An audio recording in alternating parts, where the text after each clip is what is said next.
Hello dear students, welcome to a new video.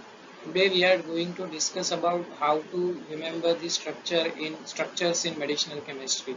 Most of the students have a problem to remember the structures in medicinal chemistry. So in today's video we are taking some examples of few drugs and I am trying to explain you that how you can remember these structures in medicinal chemistry very easily. So let's start the video. So the the first example which I have here is a methotrexate. So in the methotrexate, as all you know that methotrexate is an anti-cancer drug and it is a folate antagonist, right? In our body, folic acid is there which is required for the synthesis of DNA. So folic acid, specifically tetrahydrofolate, is very important for the synthesis. So methotrexate block the uh, tetra-dihydrofolate reductase enzyme, right? Here call it as dihydrofolate reductase.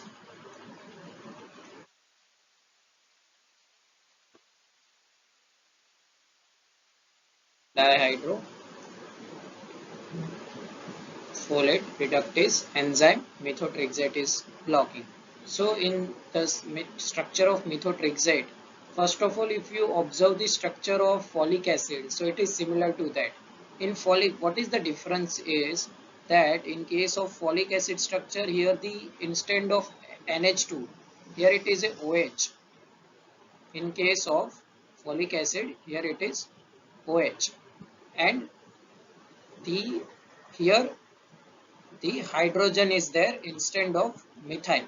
So this is the first basic difference in the structure of folic acid and methotrexate, because it is a antagonist, folate antagonist. So it is important that its structure must be as similar as the folic acid.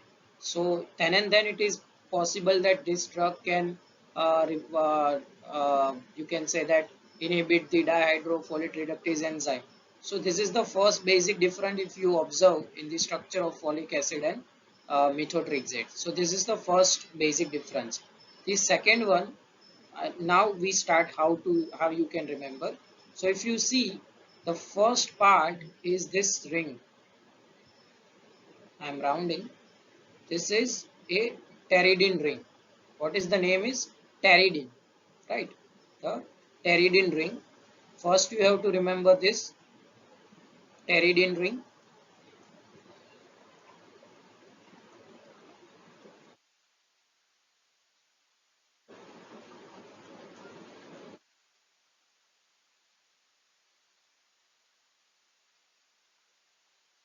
So first you have to remember the structure of pteridine. This is a pteridine. Now if you see, the pteridine is a fusion of the pyrazine. Pyrazine means six-membered ring, and it's contain nitrogen on the first and fourth position. So this one is pyrazine ring. Okay, this one is pyrazine and this one is pyrimidine ring. So pteridine is a fusion of pyrazine and pyrimidine ring. Okay, and the fusion is called pteridine. So this is the first part you have to remember. The pteridine ring, and in pteridine ring, the this position and this position, it contain NH2. Now, if you first I talk when I start this slide, I talk about folic acid. So in case of folic acid, if you see, so here OH is there and here hydrogen is there. Rest of the structure is same. So what you have to do in the structure of folic acid, just replace this hydrogen with the methyl, and here replace this OH with the NH2. So that is the basic difference. So first portion is this pteridine ring, then there is a methylene group, and then here this portion, this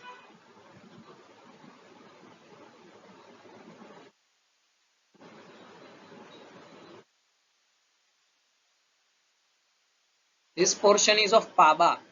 PABA means para amino benzoic acid. Okay, if you observe it very precisely, So you are able to get the idea that this is PABA, this CO and this benzene ring, and here the NH2 group is there in case of PABA, but it is substituted with the CH2 and methyl group. Okay, if you observe it very precisely.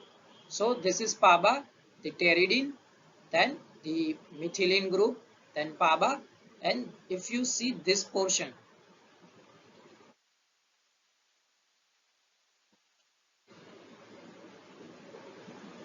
this one is glutamic acid. Okay, I'm just writing the G. So this one is glutamic acid. So if you break down the structure like this, it is very easy for you to remember the structure. First of all, the pteridine ring, and pteridine ring is also a fusion of pyrazine and pyrimidine, then the methylene group, then the PABA, and the nitrogen is substituted with the methyl, then the glutamic acid portion. And see, here in case of PABA, the C double OH group is there here. Here the C double OH group is there.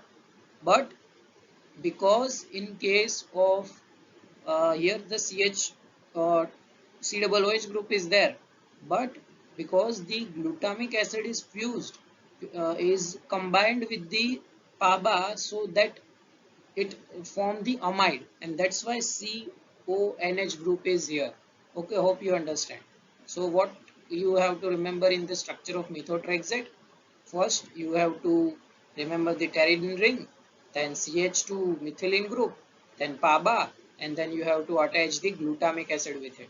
So, in these three breakdowns, you are easily able to remember the structure like methotrexate. It's a very long structure and very big structure, but you can easily remember this. So, hope you are able to understand. So, let's see now next drug.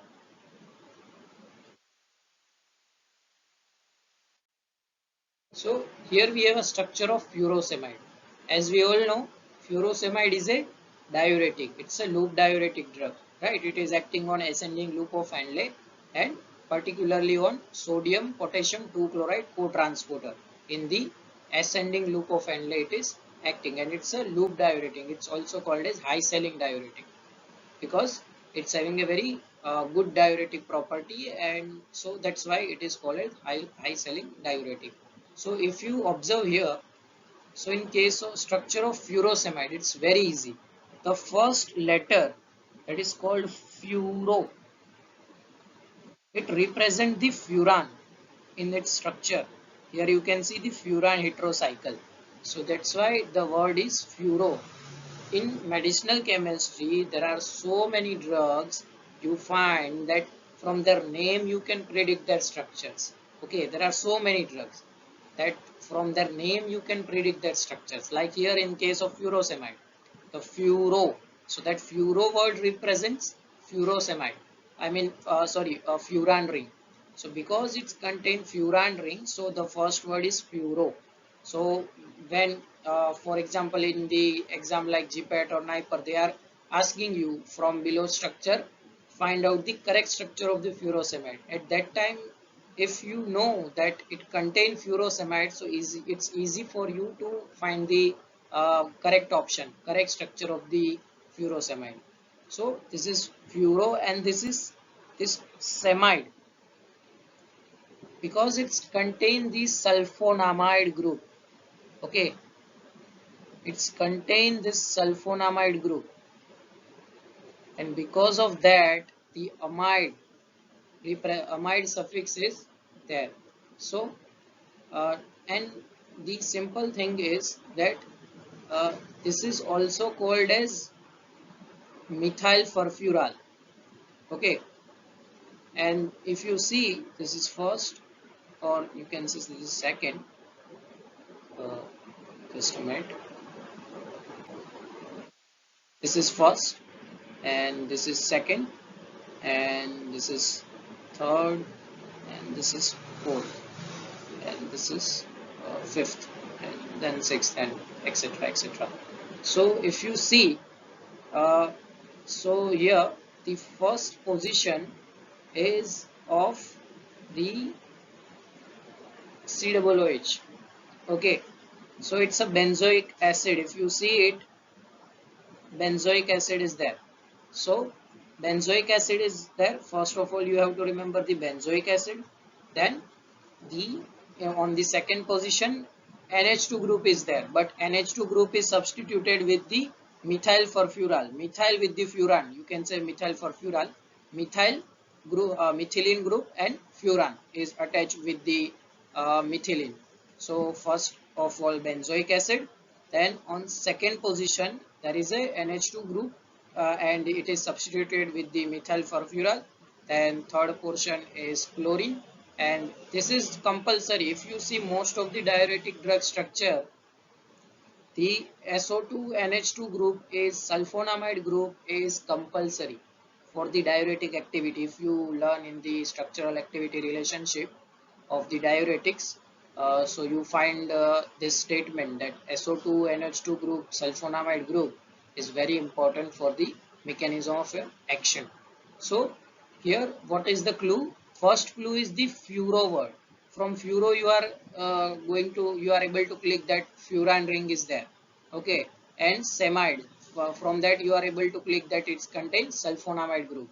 Now then what you can observe is the benzoic acid is there, and in benzoic acid on the second position the NH2 group is there, which is substituted with the methyl furfural, which is methylene group is there, CH2, and furan is there. So entire structure is called methyl furfural, and on the fourth position is contained chlorine, and on the fifth position it contains the sulfonamide group. Okay, so this is how you can remember the structure of furosemide. So this two structure today itna hi. From next we will see more drugs. If you are not able to remember the structures, so please comment in the comment box.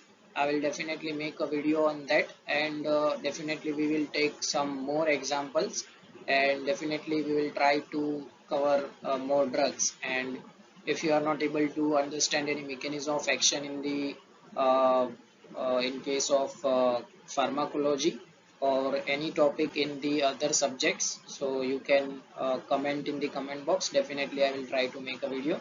Thank you to watching this video, and hope you like it, and thank you very much to watch this video. Thank you.